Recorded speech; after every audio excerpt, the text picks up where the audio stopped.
everybody knows that flight simulators and virtual reality go together like cheese and crackers. Individually, they're perfectly acceptable and taste quite nice. Crackers, though, a little bit dry, but together something special emerges. Bizarrely, native virtual reality support isn't something commonly found in flight sims, but thankfully, Flyinside have remedied this problem by supporting Prepare 3D, Microsoft Flight Simulator, or rather we should probably call it Dovetail Flight Simulator, and now, as you can see in this video, they're also supporting Xplane 11. And I have to say, despite us using the free Xplane 11 demo as well as the free Flyinside Xplane support demo, this is a must-have virtual reality experience. Not only because you can terrify baggage handlers with low flying around the airports, but just take a look at the lighting in Xplane 11. It's almost too much to take in, and it's as I say, it's another one of those VR experiences that simply leaves you speechless the first time you see it. One thing that Xplane 10 always did well and has now been built on and expanded in Xplane 11 is the way that the game does procedural terrain, in that it's somewhat assisted off real roads and real street layouts, but then it relies heavily on procedurally generated positioning of buildings, trees, cars, and all the sort of clutter that makes the ground and terrain look real. One of the incredible things with Flyinside is just how well thought out the software is. It's not only easy to install and essentially just plug and play and then works, but as you can see, you can actually use your head as a head cursor combined with a button that you bind in the Flyinside options to then manipulate buttons, dials, dashes, controls, anything you want inside of the simulator. And it really does make up for the fact that when you've got a VR headset on, your view of the real world is cut off. And so if you've just got your HOTAS and joystick in your hand, you don't really feel restricted as you may have done if it was simply VR support in a flight simulator. A really nice feature of Flyinside is that you can also grab your Windows applications or windows and then position them inside the cockpit, inside of the sim, as well as use them whilst being inside of the simulator. So for those people that are heavily into flight sims and tend to have other applications with plane information, route plans and all the other gubbins that they like to run, it really does a good job of accommodating them. As we take in the view a bit more and the absolutely extraordinary draw distance of the street furniture, one thing that is worth pointing out is that Xplane 11 is still in beta, but even then, Xplane 11 is somewhat heavy when it comes to the requirements on your system. Now, fortunately, Flyinside, I believe, uses its own type of asynchronous reprojection that's then combined with the Oculus Rift or the HTC VIVE's reprojection methods. So you can get the game going down to sometimes below 20 FPS, and it's still somewhat bearable, but it's going to require a IBM supercomputer at this point in time if you want to get anything over 35, 40 FPS while still having the graphics look nice, shiny and sexy.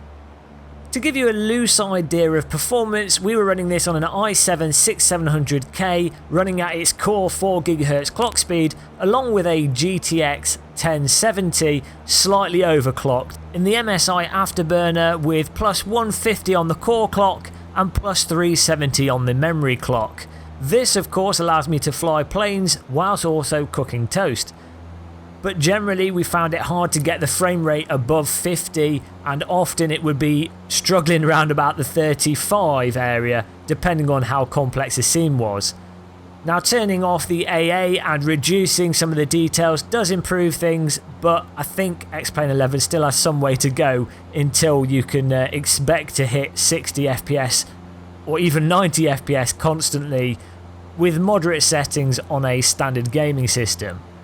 Now, that said, because of the nature of flight simulators and the general expectation that you need a supercomputer to play them, but also the type of gameplay that they offer where you're normally in a cockpit at a reasonably high altitude, it's not as affected by the low frame rate as other games would be in virtual reality.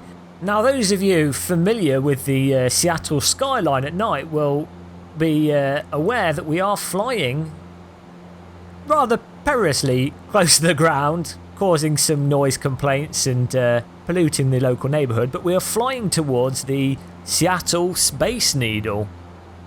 I think it's called that. Is it called the Sky Needle? It's the Sky Needle. I don't know where I got Space Needle from. I think Space Needle sounds better than Sky Needle, but here we go. We're approaching the CBD. Don't worry, this is not a terrorist attack. You go look at that going over the road and you just see the cars and the lights on the individual buildings, the individual windows on those buildings lit up, the glow from the sunset. It's absolutely incredible, mind-blowing, earth-shattering. There it is. There's our target.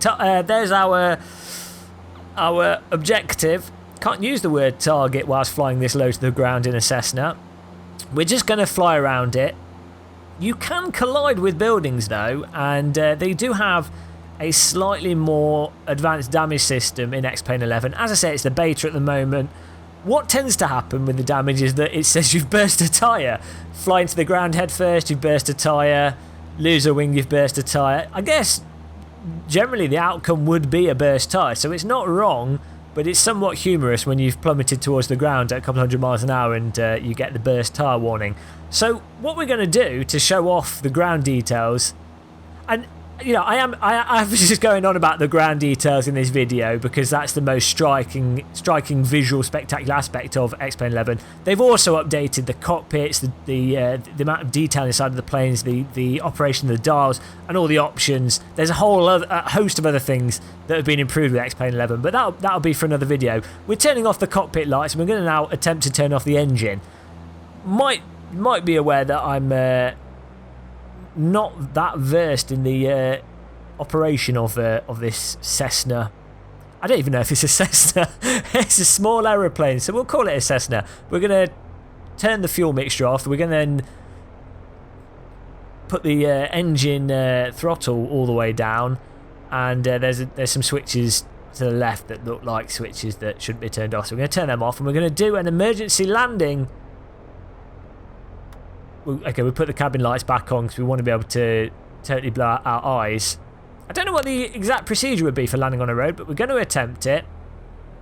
Probably should have turned the cabin lights off and left them off, but we like to live dangerously, so we're going for the road, and at this point we realise the road ends. It's a T-junction. We can't land there, so we have to do an evasive little redirection. We notice there's a train line, and so we go for this train line here. We do a little turn left. There it is, and there's a bridge in the way. We've got no more lifts, so we'll just go under the bridge and land on the train tracks, potentially saving our lives, but probably causing the death of a couple of hundred people on the local Seattle commuter train. But, you know, I've survived, and that's what matters.